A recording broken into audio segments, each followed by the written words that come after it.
AIMIM. Hey everybody, quick request once again, if you could help us out by filling out our survey. It's at ivmpodcast.com/survey. This really helps us talk to advertisers about the kinds of people listening to these shows. Really do appreciate your help, and we're going to be doing a random drawing, and we'll be sending out some IVM swag. Hope you enjoy that. Hello, welcome and Khushamadid. You're listening to The Note with me, Mahrukh Inayet. In the recently held state assembly elections in Bihar, the biggest story perhaps was Tejasvi Yadav's huge upset. But one of the big stories also was the emergence of the influence of Asaduddin Owaisi, having won 5 seats in the assembly elections. He's now eyeing West Bengal and clearly looking to spread the influence of his party. The BJP looks at him with a certain amount of unease, but it is the so-called secular parties whom he hits the hardest. Is Asaduddin Owaisi a disruptor, or does he have the potential of becoming Kingmaker? Joining me on the note is the man himself, the chief of the All India Majlis-e-Ittihadul Muslimin, Asaduddin Owaisi. Thank you so much, Mr. Owaisi, for joining us on the note.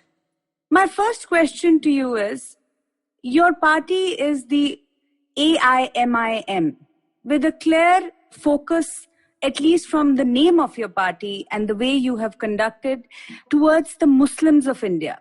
You yourself are a progressive Indian, if I may add, a secular. How do you see the two aligning? The fact that you have a constituency that is largely Muslim, in fact 90% Muslim or 99% as some commentators would say. And on the other hand, you say we are there for everyone in the country. How do you align the two? The answer to your question is that a political party, before it is registered in the Election Commission of India, they have to accept, subscribe and show full confidence in the Constitution of India. And that is what our political party has done, and we have been contesting elections. As far as the name is concerned, this has been a name for a very, very long time, from 1958 onwards. You come to name of political parties, then you have the Dravidian parties, you have the Shiv Sena, you have Telugu Desam, you have Akali Dal. But as far as our politics is concerned, yes, it is a fact that we have really worked hard for the political empowerment of the Muslims, but that has not stopped us from excluding the Dalits and the weaker section of society. Because if you see the political journey of my political party, the first election which we contested was in 1960, the municipal election in Hyderabad. And not many people will tell you that out of the 17 municipal councillors that won, 4 were non-Muslims. So that has been, the history of a political party. But yes, people get wrong connotations. They come to wrong conclusions because of the name of a political party. Even the recent municipal election of Hyderabad, out of 44 municipal councillors which we retained, 4 are non-Muslims, and 1, Raj Mohan, won for the 4th time from a municipal ward which have a large number of Muslims as well. As far as aligning is concerned, yes, the Constitution is supreme. We have full confidence in the Constitution, and we have to ensure that our political struggle is within the 4 walls of the Constitution of our country. Mr. Owaisi, it has always been difficult to unravel the Muslim mind and the Muslim voter in India. The secular parties for the longest time, or rather the so-called secular parties for the longest time, have tried to maintain a grip over this vote. Now this vote, in small measure, I would say, because we've only started with state elections and your performance there, seems to be gravitating towards you. What do you think does the Indian Muslim voter want? And are these wants the same across the country? You see, the first thing which we must really understand is that as far as the Muslim voter or the so-called Muslim voter is concerned, his hopes and aspirations and expectations are as same as any other Indian. And when they see that the other communities, number one, are politically empowered in terms of having adequate political representation, there is a socio-economic development, and there's a shift towards more educated people in other communities and castes. And also this alienation, which is deliberately being done by the present ruling party in Delhi.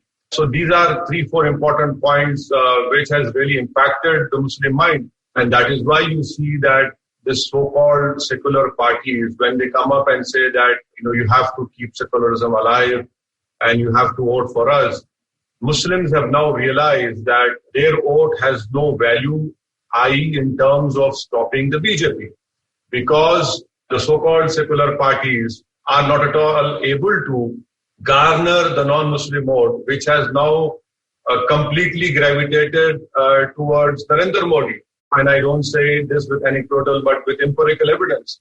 Last time, Mr. Modi got 31% of the Hindu vote.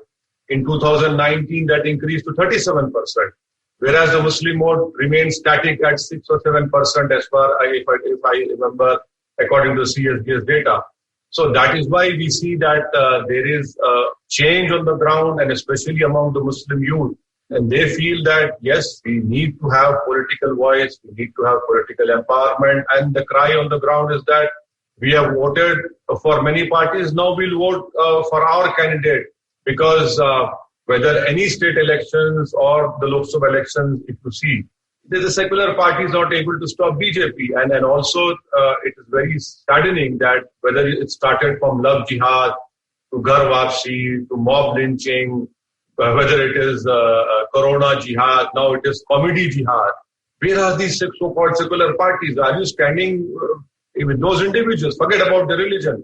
Because you have to stand up with them because they have been targeted for raising their freedom of expression or their voice. And that is why you see that there's a change, and I hope that this change increases more. But Mr. Owaisi, you speak about love jihad, you talk about the growing polarization in the country. I know you've spoken out against it. But on the one hand, if the BJP is looking at one particular religious community, you with your party are also looking at the religious identity of a certain community. So what is the difference between the two? Isn't it like the pot calling the kettle black? Not at all. You see, as far as my party is concerned, we are not saying that we want to make India a theocratic country. We are saying that the Constitution of India guarantees each and every Indian fundamental rights. And the fundamental rights also include right to life, right to equality and freedom of expression. But where are these fundamental rights as far as the Muslim minority or the Dalits are concerned? And that is where you find these secular parties who call me communal and I don't know whatever names they have for me.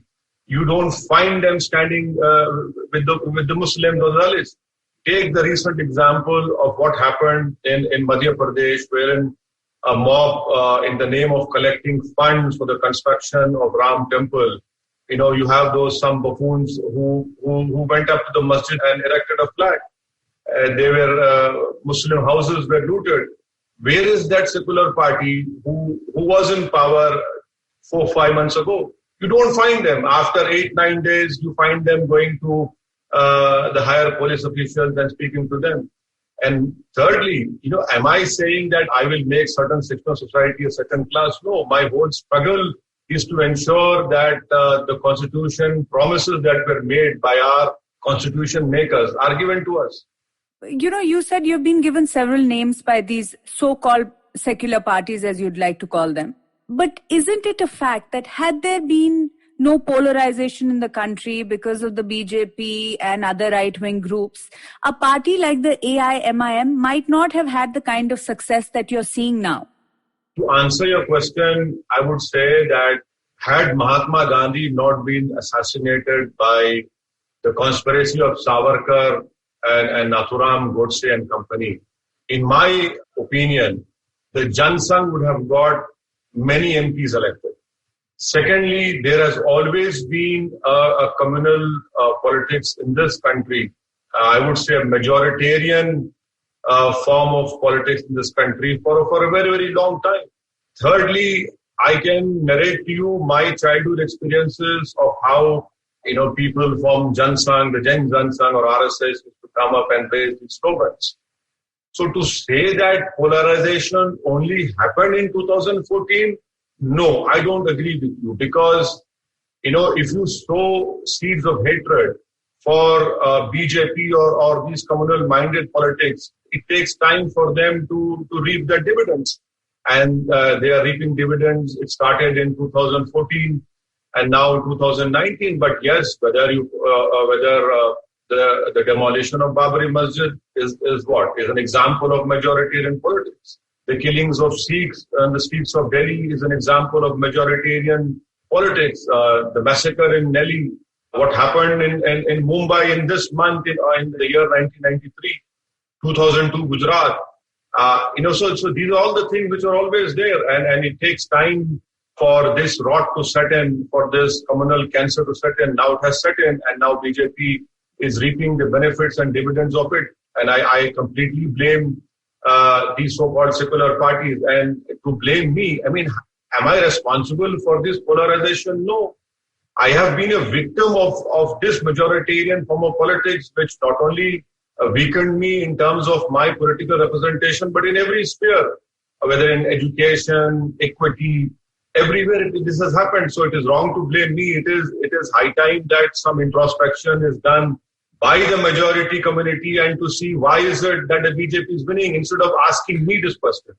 But having said that, Mr. Owaisi, what does the AIMIM or you see as your role in larger Indian politics? It is quite clear that you are moving from state to state and growing the spread of the AIMIM. Are you always going to play the role of Kingmaker?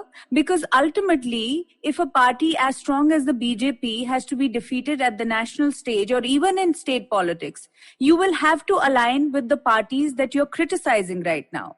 Will that be an option that Mr. Owaisi will look at if the time may come where you can play a role?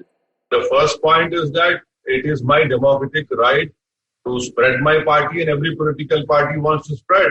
I am a representative of a political party, and my job is not to ensure that some political party wins or other political party loses. If you contest an election, someone has to lose, someone will win, and that is the fact of the matter. Thirdly, as far as MIM party having an alliance with these so-called secular parties, it is for them to answer. How is it that, you don't even want to touch me with a bar spool? The problem is that these political parties wrongly assume that they are the so-called defenders and protectors of the Muslim community. You are not. I'll give you a classic example of West Bengal. Mamata Banerjee was with BJP when Gujarat was burning, and now she calls me Asaduddin Owaisi, the B team of BJP. What was she doing when she was supporting Atal Bihari Vajpayee government when a genocide happened, and she was part of that alliance? So this is the real problem. Their ego, their high-handedness, and their so-called intellectualness. They believe that, no, we are the rulers. We will rule and you will have to follow us. That cannot happen. My whole struggle is that, yes, if you want to talk to me, let us talk, but not on the basis of you being supreme and I'm being some sort of a subordinate. That cannot happen at all. Because, those days have gone wherein these political parties can assume that they can win on their own strength. Good luck. Go ahead and see and try what happens. Because as far as I am concerned, we are equally opposed to BJP. We are equally opposed to all these parties who claim to be secular, who are not at all secular. I didn't contest West Bengal, and BJP could win 18 Lok Sabha seats. You have 31% of Muslims. So who's responsible for that? That is why I say that these political parties have always practiced majoritarian politics. You have reduced the Muslim community to only to the cause of Urdu, or to wearing some sort of a shawl on your head and showing, oh, I was given this taweez by by Furfara Sharif Dargah, you got that oath in the name of that taweez, but in terms of on actual empowerment of the ground, nothing has happened. So that is why it is for these political parties to answer and to see what they want to do. You mentioned West Bengal, Mamata Banerjee, even Furfara Sharif, where you went recently. Now, your entry after Bihar and the success that your party saw there, you're now trying to enter West Bengal. Leave aside what Mamata Banerjee is saying. Even certain Muslim groups within West Bengal are saying that you are playing religious politics in West Bengal where there is no need to do that. You've come from outside. Do you see that as them feeling threatened by your presence, or do they have more merit in what they're saying? I am happy that they are showing their frustration. I mean, the complete frustration. This sort of, oh, you are an outsider, you are playing religious politics. What religious politics did I play? Please show me an example where I played religious politics. Now you have some Imam organization accusing me. My counter question to those Johnnies is that, what have the Imams done? And what role have the Imams to do in practical politics? What did they contest any election? Are you going to appeal for Mamata Banerjee? Isn't that communal politics? You are an Imam, you're so-called Imam of a masjid. And what do you know about practical politics? And what have you done to stop the BJP in the Lok Sabha elections? So to say that, oh, I am an outsider. No, I'm not an outsider. I'm an Indian. I have equal right over every part of India. And I'll go and contest. And as far as Furfure Sharif is concerned, Mamata Banerjee got a taweez from one Pirzada of Furfure Sharif, and she went around West Bengal, wherever the Muslims were there, she used to show that taweez and say, oh, look, this is the taweez I got from Furfure Sharif, and this is how she got the vote. But that is not the issue. The issue is that, okay, you got the taweez. Why do you get taweez? To ensure that evil does not engulf you. But what about the people who have given you the taweez? What have you done for them in terms of their empowerment, in terms of their development, apart from saying that you are a maverick and you can only stop BJP? No, that is not the case. The ground is shifting. People have changed, especially the Muslim youth have changed. So I find no merit in those people criticizing me for practicing religious politics. They have a right to criticize me, but please do some introspection. You are an Imam and you are criticizing me for what? But Mr. Owaisi, do you see that the country has a strong opposition today? And where do you think these parties, the secular parties, have gone wrong? Why is it that they can no longer garner the kind of support that they once had? After all, India still continues to be a pluralistic society. And you might say that the BJP is winning 37% of the vote. There is still a 63% odd that is out there. Well, you are right to say that 37 and 63%, but unfortunately, we have this, I don't agree, they have this first past the post system, which is a huge liability as far as our democratic system is concerned. You talk about credible opposition.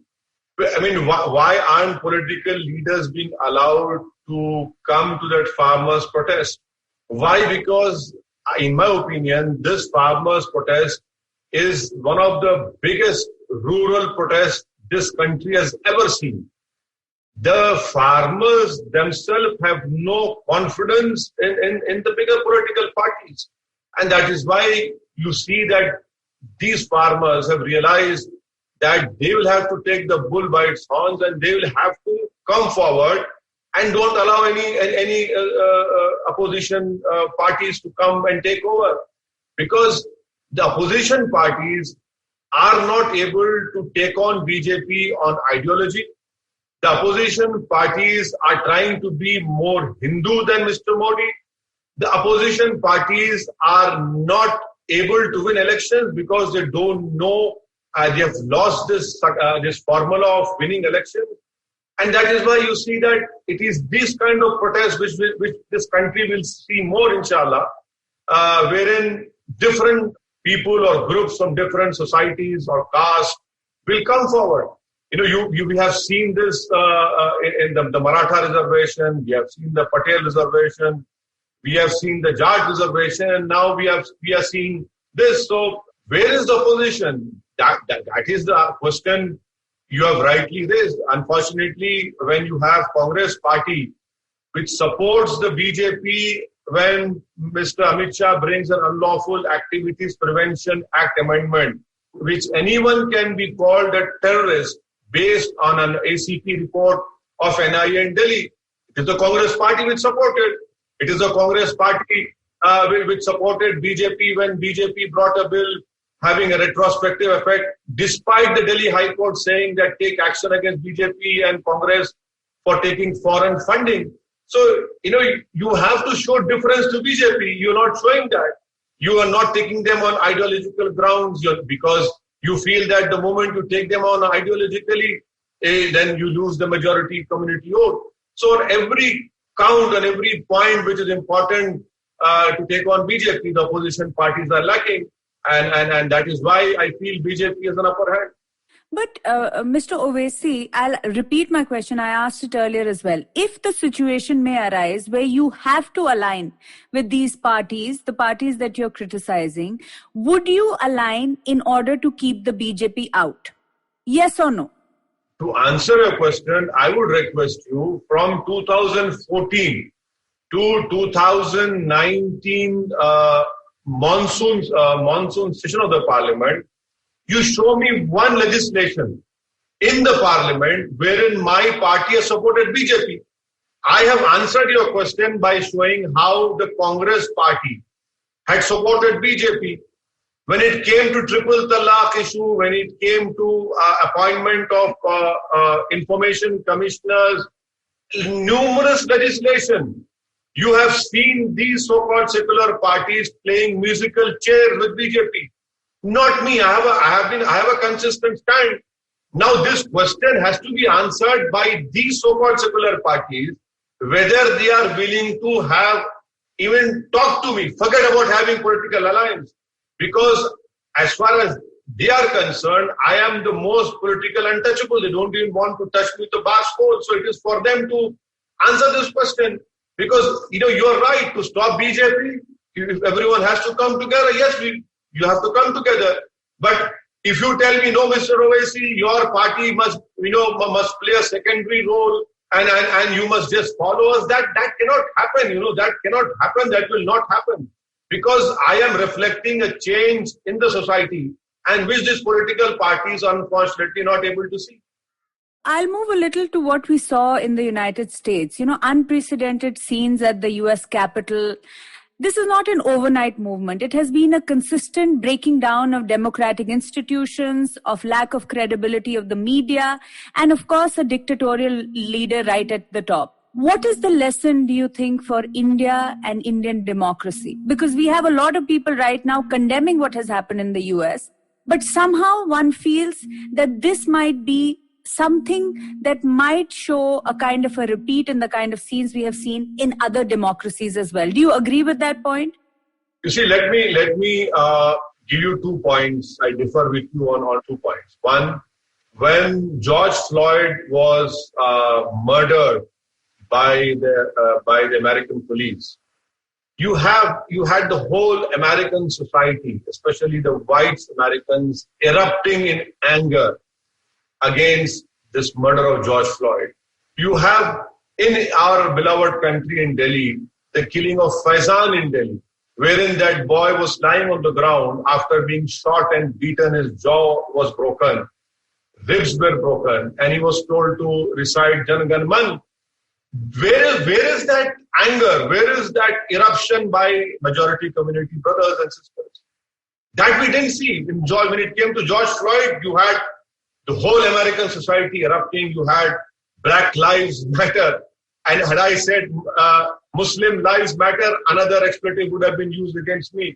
Second point is that what happened on the Capitol Hill, one must also understand that the US courts refused to entertain what Mr. Trump and his party was trying to do.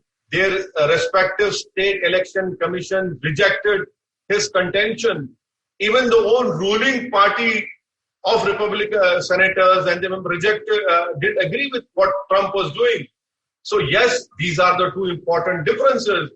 Now, please, let us see what is happening in our country in terms of all these 3 points. Yes, it was very. I was shocked to see what was happening in Capitol Hill. But yes, it is a lesson for all democratic countries that if you allow a leader who has dictatorial tendencies, who believes that he is important than the country, who he believes that the constitution of that country is not important, but his sermons are important, then yes, You will see more of these unfortunate scenes throughout democratic countries, because it is high time that people who believe in democracy, they stop such leaders from winning elections who wrongly assume that they are the country and they are demigods and they represent each and every sector of society. Because if that happens, then you will see more of these things. Because if people, we have seen in history how Reichstag was burned, and then you know what happened. The whole extermination, the unfortunate extermination of Jews in gas chambers. So if we don't learn from history, then history will be repeating. And I don't know what genocide or what sort of program would happen in our country or in other democratic countries. Finally, Mr. Owaisi, there is news of a vaccine coming out. There are already some political parties that are saying that, this is a BJP vaccine. What is your opinion on the vaccine? And do you believe that as a leader who has significant influence over one certain community, that you would encourage the use of this vaccine? Because in the past, we've seen that certain communities have always shown, or certain sections of communities have shown a kind of, reticence towards vaccines. There are already people who are naysayers of the vaccine. What is your thought on that? Well, as far as the vaccine is concerned, the world requires a vaccine to save a human life, because you have more than 1.5 lakh people have died in our country. So you definitely require a vaccine. The world requires a vaccine. And I hope that, it will be made accessible to each and every person in the world. As far as our country is concerned, I just hope that the phase 3 trials and their results are put out in public domain of any company which is manufacturing that vaccine. But yes, I would encourage people to take the vaccine, especially the elderly people who are above the age of 65, people who have comorbidities, our doctors who have been in the forefront from last 8-9 months. And, in my own constituency, I can tell you, if my memory serves me right, at least 700 people died only because of COVID-19. So yes, the world requires this vaccine. The vaccine does not belong to any political party. The vaccine, if it is effective, and if it is effective in saving lives of human beings, then yes, it must be used. Because as far as Islam is concerned, the important teachings of Islam is that you must save your life. And that is how, if a life can be saved, the vaccine, yes, we must use it, because everyone has, you have your elderly parents, you have your relatives. So yes, we require this vaccine. I have no issues about that, but to call it a political party vaccine, this vaccine, no, it is the vaccine which has come out because of the hard work of scientists, not because of politicians. And it is a vaccine which God knows how many hours and hours those scientists must have sat there. But yes, all precautions and safeguards must be maintained. There are reports which are coming out from Madhya Pradesh that, this has to be corroborated, that people have been, after taking that vaccine, they have got infection, some person has died. But if the government of the day says, the scientist community says that it's safe, we have to give it, because you have to save life, you have to bring back normalcy, and that is very important for any society. Finally, Mr. Owaisi, what is Asaduddin Owaisi's vision of India? Madam, this is you are making me kind of some sort of a visionary politician or statesman. I'm not. I am a small-time politician trying to do my best. As far as, I want equality. I want freedom of speech and expression. I want peace. I want rule of law. I know these are important things for me, and this is what I'm struggling. I'm trying my best. So these are important things. I want my country's borders to be safe. I want peace in Kashmir. I want safeguard for Dalits and the tribal community. Now, these are all things which one doesn't have to go to moon and get some sort of thing for moon. These are guaranteed in our constitution. So as long as we subscribe and when we ensure that the constitution is a living document, and if it is a living document, then these issues must be addressed by any party who governs India or any state of our country. Mr. Owaisi, for speaking to me and being on the note, thank you so much. Thank you. I'm honored that you invited me. If you like this podcast, don't forget to check out other interesting podcasts on the IVM network. You can listen to us on the IVM Podcast app or ivmpodcast.com. You can also follow us on our social media. We are @IVM Podcast on Twitter and Instagram. And if you want to reach out to me, I'm Mahrukh Inayet on Twitter and Mahrukh Inayet on Instagram as well. I hope you enjoyed that show. If you aren't following us on social media, please do. We're IVM Podcasts on Twitter, Facebook, and Instagram. So everybody, please do help us out with our survey. If you haven't filled it out yet, it's on ivmpodcast.com/survey. This survey is really helpful for us, and fill out the survey completely and we'll put you into a lucky draw and we will send you some IVM swag. And what a great week of episodes we had, and what an eventful week we had. Let me run through some of the episode highlights really quickly. On Paisa Vaisa, Samir Nair of Applause Entertainment was on to discuss the web series Scam 1992. Great conversation with Anupam was had. Do check that out. Bhavish Sumaya of Hasbro was on Advertising is Dead. On Positively Unlimited, Chetna is starting a new series from A to Z. This week, Align. Do check that out. And on GBCD, Farhad and Sunetra asked the question, what if they were straight? Interesting conversation. Definitely do check that out. I think you'll enjoy that.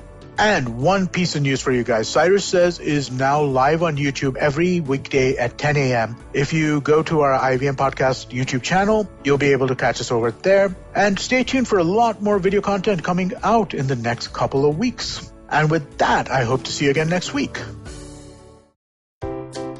Want to learn something new and have a few minutes to spare?